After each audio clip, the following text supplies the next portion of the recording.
Okay, so today, this unit that we're going to be doing is going to be focusing on the passive translations. In English, we don't really speak in the passive.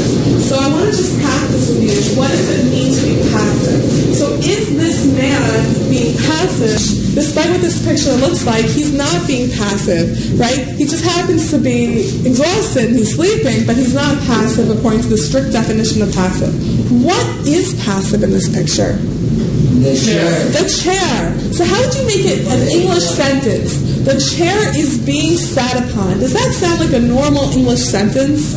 No. So when we translate from the Hebrew to the English, it's going to have a certain level of awkwardness. Okay, what else is being passive in this picture? The desk. Right? The desk is being slept upon. Right? You hear how there's an awkwardness in translation in the passive voice. That there are 7 binyanim. We're not really going to be going over each. You're going to be learning them over the next 2 semesters. So I just want to tell you that it's very, very efficient in Hebrew because unlike other languages like English, you actually have the same shoresh, the same eitan prefixes, and you just modify the nikudot a little bit here or there, and then you end up with a whole new translation. So you have like that mad scientist, manipulating the shoresh. So yivna is he will build, but yibana is it will be built, meaning the first one is active. Someone is going to do the building, right? He will build. And the second one, we're talking about the building will be built. I'm just showing you the efficiency of you have the same letters, you just manipulate the nikudot just slightly, and you have a whole new meaning. It's very, very efficient. Okay? So let's just discuss, active is kal. Okay, it's also called pa'al. I don't know if you learned that last semester. It's also called pa'al because of the nikudot for pa'al are the big 3, right? Amar, katav, katav. Okay, so kal, someone is doing an action. In the first picture, right, with the boy right over here, what's active? Who's doing the action? He is. The boy is? Okay, writing. Good. In the next one, what's going on? Cooking. Oh, the girl is cooking. The girl is stirring. The girl is standing, right? And the last one? The boy is jumping. So we all agree, everyone here agrees that these are all active pictures. Raise your hand if you disagree.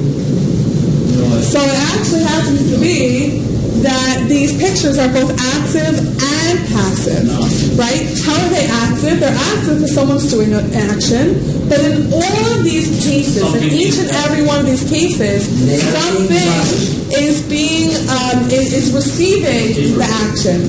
So in the first picture, what's receiving the action? The paper. The paper is being rained upon. Again, it's awkward English, right? Because I told you this. I'm warning you. It's awkward English. Okay? The middle one. Stool. Good. The stool is being stood upon. What else is receiving an action? Good. The bowl is being mixed. The food is being mixed, right? The last one? Round.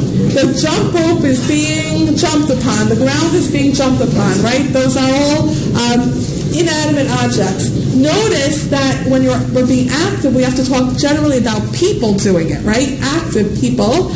When it's passive, it could either be people and often it's objects, right? He wrote on the paper, but the paper was written upon. Okay, so I just want to tell you that if you write in this way, I don't want to get complaints from your English professors.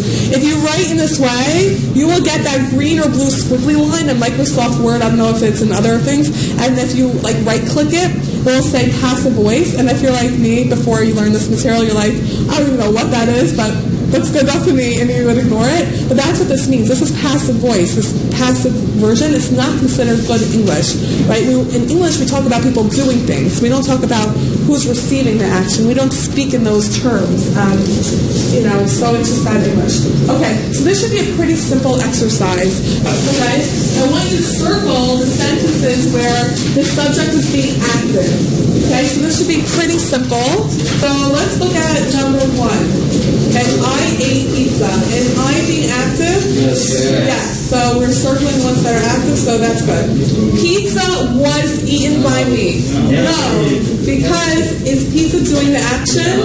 No. And also a clue is I have an inanimate object, right? Generally pizza is doing the action, right? Unless there's a rise of pizza. That's right. Okay. Number 3. It is being destroyed by fire. Is that active or passive? It's passive. Can it do any destroying? No. Fire is destroying in. Yeah. The fire is doing the action. It's a little tricky because fire, you think of it as inanimate, but it's actually doing an action here. Number 5, he will walk the dog. Is that active or passive? Active. No, that's active. Okay. Active, he's doing the walking. A dog will be walked by him. Passive. It was written by them. Passive. They wrote in. Active. They're doing it. Okay. Notice that in the first case, this is past tense. In the second column, it's present tense.